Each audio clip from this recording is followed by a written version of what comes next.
दोस्तों, Nifty index की बात करें तो आज के दिन आपको हरा निशान देखने को मिल रहा है।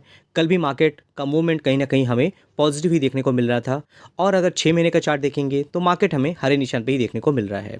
लेकिन अगर आप आने वाले 5 साल या 10 साल को लेकर के मार्केट में आए हो तो कहीं न कहीं ये वीडियो आपके लिए बहुत इन्फॉर्मेटिव हो सकती है। क्यों? क्योंकि कुछ ऐसे सेक्टर हैं जो भविष्य में हमें काफ़ी अच्छी तरीके से ग्रो करते हुए दिख सकते हैं। तो वीडियो का थीम बहुत इंपॉर्टेंट है। आप अगर थीम को समझते हो तो कहीं न कहीं अच्छी कंपनियों को भी आप फाइंड आउट करके रखे होगे। जैसे कि दोस्तों हम बात करें मैन्युफैक्चरिंग सेक्टर, तो इंडियन मैन्युफैक्चरिंग इंडस्ट्री कहीं न कहीं अच्छे तरीके से ग्रो कर रही है।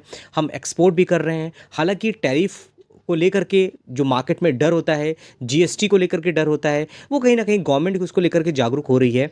हमारी इकोनॉमी को ग्रो करना है तो कहीं न कहीं मैन्युफैक्चरिंग इंडस्ट्री हमें बूम करती हुई दिखेगी और अगर मैन्युफैक्चरिंग इंडस्ट्री बूम करेगी तो कहीं न कहीं ग्रोथ भी हमें देखने को मिलेगी। तो जो कंपनियाँ मैन्युफैक्चरिंग इंडस्ट्री में काम कर रही हैं, उसमें हमें भविष्य में भी ग्रोथ देखने को मिल सकती है। वो चाहे इलेक्ट्रॉनिक्स मैन्युफैक्चरिंग की इंडस्ट्री हो, वो चाहे सेमीकंडक्टर मैन्युफैक्चरिंग इंडस्ट्री हो, वो किसी भी तरह की मैन्युफैक्चरिंग इंडस्ट्री हो सकती है। आपको कौन-सी इंडस्ट्री अच्छी लगती है, मुझे कमेंट बॉक्स में बता सकते हो।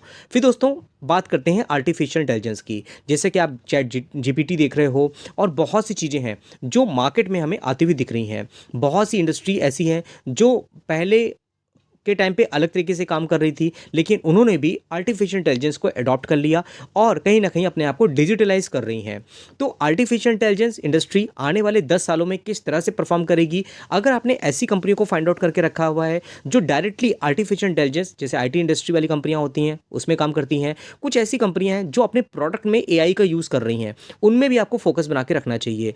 एडवर्टाइज़िंग मार्केटिंग वाली कंपनियाँ होती हैं, वो भी एआई को लेकर के आगे बढ़ रही हैं और बहुत सी चीज़ें हैं जो कंपनियां हैं जो फ्यूचर टेक्नोलॉजी में काम कर रही हैं, उनके बारे में आपको पढ़ते रहना चाहिए।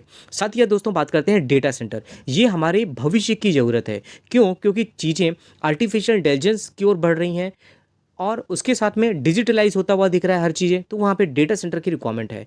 क्योंकि अगर आप बात करते हो बैंकिंग फाइनेंस की, अगर आप बात करते हो आईटी इंडस्ट्री की और जो सेक्टर ग्रो कर रहा है, जहाँ डेटा ज़्यादा होता है, उनको डेटा सेंटर की रिक्वायरमेंट तो पड़ेगी। और डेटा सेंटर में आपको पता है यहाँ पर बहुत अलग-अलग सेक्टर का भी इनडायरेक्टली कंट्रीब्यूशन होता है। जैसे अगर आप वायरिंग केबल की बात करते हैं, अगर आप देखोगे तो डेटा सेंटर में कूलिंग की भी ज़रूरत पड़ती है, वाटर ट्रांसमिशन की बात करते हैं, वायर ट्रांसमिशन की बात करें, पावर ट्रांसमिशन की बात करें, उसमें भी कंपनियां जो काम कर रही हैं उनमें भी ग्रोथ देखने को मिल रही है। उसके साथ में अगर हम बात करें नेक्स्ट सेक्टर की, दोस्तों ये तो आप आने वाले 10 साल में 15 साल में आप देखोगे कि वाटर रिसाइकलिंग वाली जो कंपनियां हैं, वाटर ट्रीटमेंट वाली जो कंपनियां हैं, उसमें कितना ज़्यादा बूम देखने को मिला है पिछले 3 सालों में, पिछले 2 सालों की बात कर लो तो। और आने वाले 5 साल में क्या कुछ चेंजेस हो सकते हैं, उसको आप समझ भी नहीं सकते हो। क्योंकि वाटर ट्रीटमेंट, वाटर रिसाइकलिंग ये भविष्य की ज़रूरत है और जितना ज़्यादा इसमें कंपनियां काम कर रही हैं, आप देखोगे कितनी ज़्यादा उसमें रफ्तार देखने को मिल रही है और भविष्य में ये जो कंपनियां हैं वो आपको और भी ज़्यादा अच्छी तरीके से ग्रो करती हुई दिखेंगी। रिन्यूएबल एनर्जी की अभी जो शुरुआत हुई है, बहुत कंपनियां ऐसी हैं जिन्होंने अपने इन्वेस्टर्स को मल्टी बैगर रिटर्न बना के दिए, लेकिन अभी रफ्तार थोड़ा सा थम गई है। लेकिन आने वाले टाइम पे हमें इसमें कंसिस्टेंट तरीके से ग्रोथ देखने को मिल सकती है। अच्छी कंपनियां आपने लेकर रखी हैं, कौन सी कंपनी आपने लेकर रखा है, मुझे कमेंट बॉक्स में जरूर बताइएगा। फिर दोस्तों हम बात करते हैं यहाँ पर इलेक्ट्रिक व्हीकल की। तो इलेक्ट्रिक व्हीकल भी आप देखोगे, टेस्ला भी आ गया, उन्होंने अपनी गाड़ी लॉन्च कर दी है। हालांकि बुकिंग की बात करेंगे तो महिंद्रा अभी आगे देखने को मिल रहा है, लेकिन टाटा की बात करेंगे तो उसकी भी इलेक्ट्रिक गाड़ियाँ मार्केट में देखने को मिल रही हैं और अभी तो शुरुआत है। अभी आपने क्या इलेक्ट्रिक गाड़ी ली है? नहीं लिया ना, आने वाले टाइम पे आप लोगे, आने वाले 5 साल में, 10 साल में। उसके पीछे का क्या रिक्वायरमेंट होती है? Charging station. जितने ज़्यादा चार्जिंग स्टेशन डेवलप होंगे उतना ज़्यादा हमारा ट्रस्ट बढ़ेगा। क्यों? क्योंकि अगर हमें 500 किलोमीटर जाना है तो हमें चार्जिंग स्टेशन मिलेगा रास्ते में कि नहीं मिलेगा, ये एक बहुत बड़ा डाउट हमारे दिमाग में होता है। तो जितना ज़्यादा चार्जिंग इंफ्रास्ट्रक्चर डेवलप होगा उतना ही ज़्यादा इलेक्ट्रिक व्हीकल गाड़ियाँ हमें आती हुई दिखेंगी। तो चार्जिंग स्टेशन में कौन सी कंपनी काम कर रही है, आप मुझे कमेंट बॉक्स में जरूर बताइएगा और आपने कब से लेकर रखा है उस कंपनी को।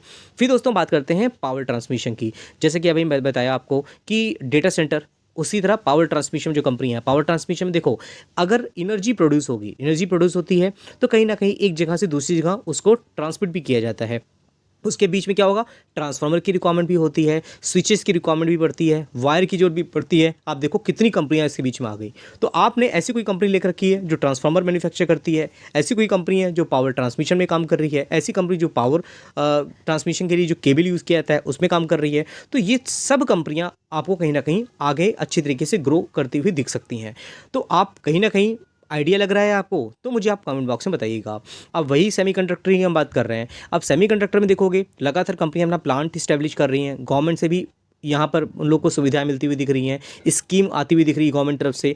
तो ये सब चीज़ें क्यों हैं? क्योंकि मैन्युफैक्चरिंग सेक्टर को बढ़ावा दिया जा रहा है। इंडिया एक बड़ा एक्सपोर्टर बनेगा तभी तो इकोनॉमी ग्रो होगी, और गवर्नमेंट का फोकस भी इसकी तरफ है। तभी तो यहाँ देखोगे तो बड़े बड़े जो ग्रुप हैं, बड़े बड़े दिग्गज प्लेयर जो हैं अपनी सब्सिडरी बना रहे हैं और सेमीकंडक्टर इंडस्ट्री में हमें एंट्री लेते हुए दिख रहे हैं। तो ये एक इंडस्ट्री बहुत इंपॉर्टेंट है। हालांकि टाइम टाइम पे आपको गिरावट देखने को मिलेगी, निगेटिव न्यूज़ भी आती हुई दिखेगी, लेकिन लॉन्ग टर्म के पॉइंट ऑफ व्यू देखोगे तो ये सब चीज़ें बहुत हमें टेम्परेरी देखने को मिल जाती हैं। डिफेंस सेक्टर की बात करेंगे। अब डिफेंस सेक्टर में देखोगे अभी के टाइम पे क्या है, एक टाइम पे क्या बहुत बूम देखने को मिल रहा था, तो हर कोई स्टॉक बाई कर रहा था और अच्छा भी लग रहा था कि रिटर्न मिल रहा था। देखिए अभी के टाइम देखोगे करेक्शन देखने को मिल रहा है। लेकिन इंडियन डिफेंस सेक्टर देखोगे, इंडियन डिफेंस सेक्टर में जो बजट है उसको देखोगे तो बहुत ही ज़्यादा कम है। अगर हमारे पड़ोसी चाइना की ही बात कर लो तो उसका जो डिफेंस बजट है इंडिया के कंपैरिजन में कई गुना ज़्यादा देखने को मिलेगा। और अगर हम बात करें यूएस की, उनका डिफेंस बजट देखो तो कहीं ना कहीं एक कंट्री की इकोनॉमी स्ट्रांग होती है, कंट्री बड़ी होती है, तो उसको कहीं ना कहीं डिफेंस में भी ध्यान देना पड़ता है।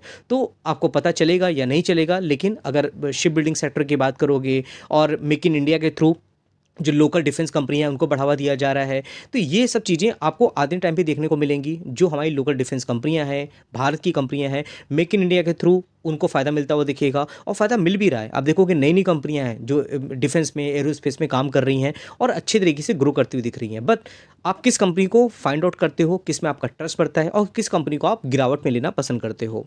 फिर दोस्तों हम बात करते हैं टूरिज्म सेक्टर। आप देखिए स्पिरिचुअल टूरिज्म की बात करते हैं तो पिछले कुछ टाइम में अगर आप देखोगे पहले लोग गोवा जाया करते थे, अभी के टाइम देखोगे तो लोग स्पिरिचुअल टूरिज्म के लोग की तरफ बढ़ रहे हैं। कोई अयोध्या जा रहा है, आप देखो कोई वाराणसी जा रहा है, इंडिया में ही देखोगे आप। और अपना अपना इंटरेस्ट होता है, किसी को अगर थाईलैंड जाना होता है तो बैंकॉक थाईलैंड जाता है, किसी को गोवा जाना होता है गोवा जाता है, और किसी की इंटरेस्ट अगर होता है तो वो अयोध्या भी जाता है। लेकिन आप देखोगे मेन पर्पज़ क्या है, टूरिज्म। एक जगह से दूसरी जगह आप देखोगे तो कनेक्टिविटी किसकी चीज़ की ज़्यादा अच्छी है, ट्रेन की कनेक्टिविटी अच्छी है कि प्लेन की कनेक्टिविटी अच्छी है। और जो कंपनियां अपनी कनेक्टिविटी को बढ़ाएंगी वो कहीं ना कहीं ग्रो करती हुई दिखेंगी। और मोनोपोली की बात करें, ट्रेन में तो आपको पता है कि IRCTC कितना ज़्यादा यहाँ पे अपनी ट्रेनों को लॉन्च करता हुआ दिख रहा है। तो नई नई ट्रेन आती रहेंगी, ट्रेनों का इलेक्ट्रिफिकेशन होगा, रेलवे इंफ्रास्ट्रक्चर डेवलपमेंट होगा, तो कहीं ना कहीं लोग सेफ फील करेंगे और कनेक्टिविटी ज़्यादा रहेगी तो लोग कहीं ना कहीं रेल को, ट्रेन को प्रेफरेंस देंगे। बाकी प्लेन से भी लोग प्रेफरेंस देते हैं जिनका बजट हाई होता है। बाकी कुछ कंपनियां हैं जो पैकेज बना के देती हैं, सब कुछ आपको एक पैकेज में दे देंगी, उसमें भी आपको फोकस बना के रखना चाहिए। फिर दोस्तों हम बात करते हैं हेल्थ केयर इंडस्ट्री ऐसी इंडिया की कि हमारे जो पड़ोसी देश हैं उनके कंपैरिजन में इंडिया का हेल्थ केयर आपको चीप भी पड़ता है और ज़्यादा एडवांस लेवल देखने को मिलता है। तो कहीं ना कहीं यहाँ का जो हेल्थ केयर है उसमें हमें बूम देखने को मिल रहा है। कंपनियाँ बहुत हैं जिनके हॉस्पिटल्स देखने को मिल जाती हैं और लगातार उनके ऑफिसेज, ब्रांचेस भी ओपन होते हुए दिख रहे हैं। तो कहीं ना कहीं कैश रिच कंपनियाँ होती हैं और ग्रो कर रही हैं। कौन सी कंपनियाँ हैं जिनको मैंने लास्ट वीडियोज़ में कवर किया था, मुझे कमेंट बॉक्स में जो बताइएगा। आई होप ये वीडियो आपके लिए हेल्पफुल हुआ होगा। कुछ अलग मैंने बनाने की कोशिश की है। अगर आपको अच्छा लगा हो तो लाइक का बटन दबा के अप्रिशिएट जो करिएगा और वीडियो को जितना हो सके शेयर जो करिएगा। दोस्तों अगर मेरा चैनल ग्रो होगा तो मुझे कॉन्फिडेंस आएगा और डेली बेसिस पे मैं वीडियो आपके लिए लाने की कोशिश करूँगा। तो ठीक है, चैनल को लाइक करिए, शेयर करिए, सब्सक्राइब करिए। फिर मिलते हैं नेक्स्ट वीडियो में, तब तक के लिए थैंक यू।